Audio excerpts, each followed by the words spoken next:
Assalamualaikum warahmatullahi wabarakatuh. Halo guys, perkenalkan saya Faris Maulana. Nama saya Bunga Ayu. Saya Diana Tulkumula.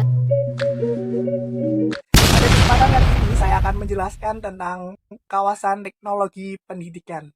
Secara etimologis, domain atau kawasan berarti wilayah daerah kekuasaan atau bidang kajian, kegiatan, garapan yang lebih kecil, terperinci dan spesifik dari lahan lapangan cakupan suatu ilmu. Nah, adapun teknologi pendidikan sebagai teori dan praktik secara faktual yang telah menjadi bagian integral dari upaya pengembangan sumber daya manusia, khususnya pada sistem pendidikan dan pelatihan.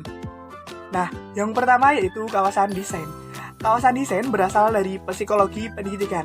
Desain dengan teknologi pendidikan ibarat satu koin yang tidak dapat dipisahkan antara ekor dan kepala. Intinya, desain adalah proses untuk menentukan kondisi belajar dengan tujuan untuk menciptakan strategi dan produk. Kawasan desain terdiri di atas 1. Desain sistem pembelajaran, 2. Desain pesan, 3. Strategi pembelajaran, 4. Karakteristik peserta didik. Yang kedua yaitu desain pengembangan. Desain pengembangan adalah proses penerjemah spesifikasi desain ke dalam bentuk fisik dan mencakup banyak variasi teknologi.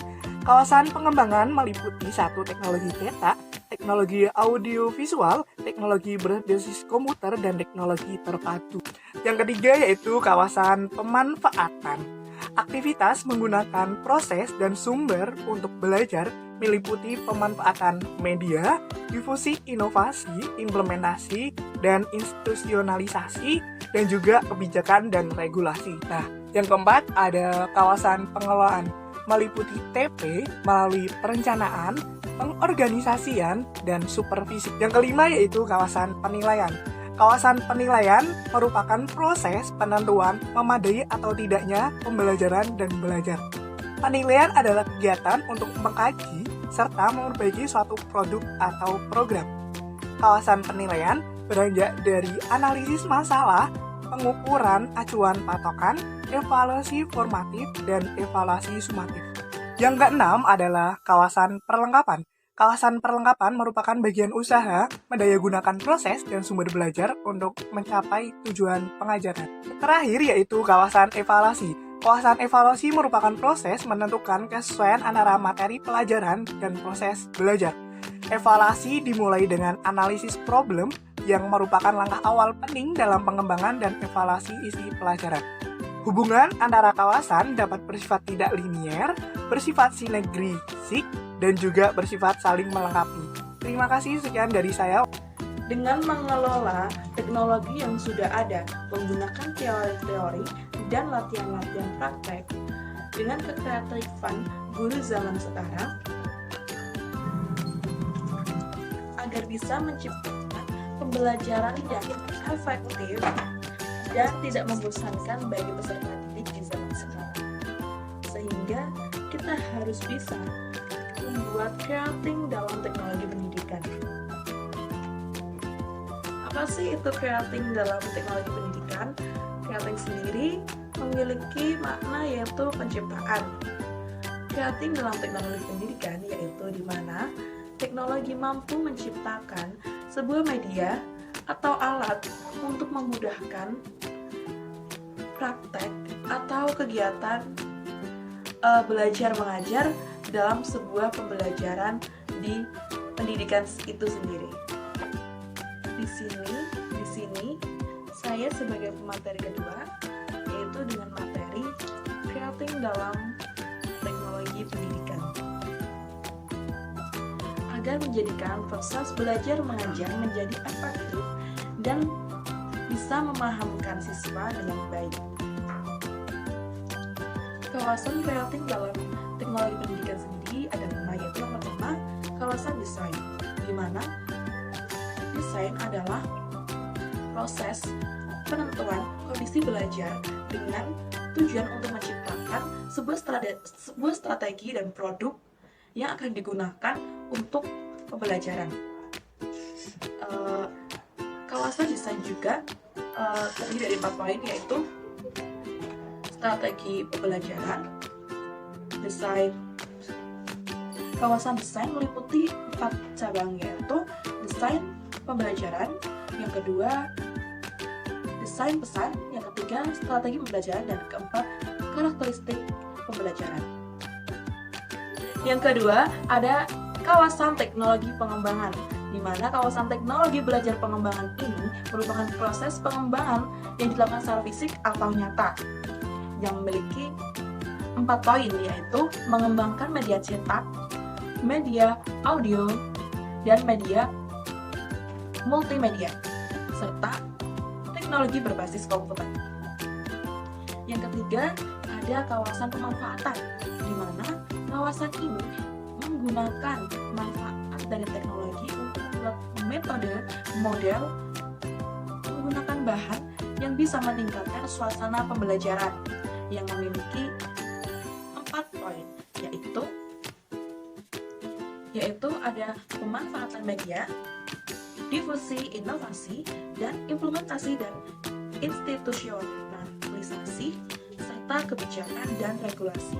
Yang keempat ada kawasan pengelolaan, di mana kawasan pengelolaan ini pembelajaran teknologi bermula dari pengelolaan administrasi, pengelolaan program media, dan pelayanan media. Di kawasan pengelolaan tersebut memiliki 4 poin.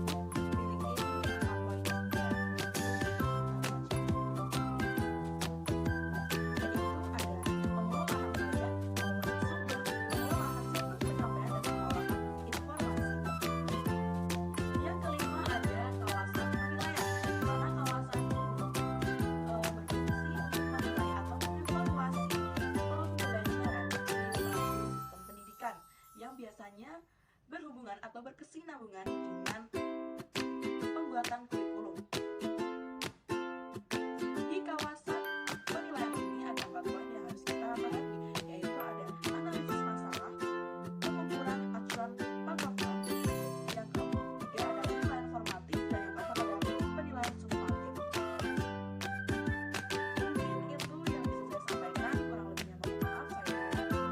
Selanjutnya adalah materi penerapan kritik dalam teknologi pendidikan. Ada contoh penerapan kritik dalam dunia pendidikan. Yang pertama ada konten pembelajaran digital, kedua ada aplikasi pendidikan, kemudian yang ketiga ada game atau permainan edukatif, dan yang terakhir ada animasi edukatif. Dalam pembuatan konten pembelajaran digital, guru atau siswa dapat menggunakan alat-alat seperti aplikasi pembuatan video atau platform e-learning untuk membuat video. Jadi memudahkan para guru untuk memberikan tugas kepada siswa untuk melakukan atau membuat video tentang topik bahasan tertentu seperti sains atau sastra. Jadi aplikasi ini dapat membantu siswa untuk mengedit video agar video tersebut menarik. Contoh seperti aplikasi CapCut, KineMaster, dan juga Filmora, dan lain-lain.